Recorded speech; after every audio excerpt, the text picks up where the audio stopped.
This is the original video and this is the same video after using Magic Hour's character replace. Cuando no entendemos confiar en... Hi everyone, today I'm going to show you how to replace any character with yourself and how to edit the video using Magic Hour prompt-based tools. So let's go, let me show you how to do it.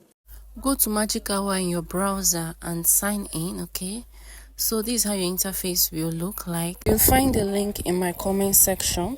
So we'll just go and click on character replace.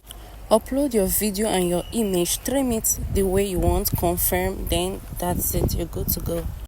So we move to video editing. Go to library in your home page, just type AI video editor and put in your prompt.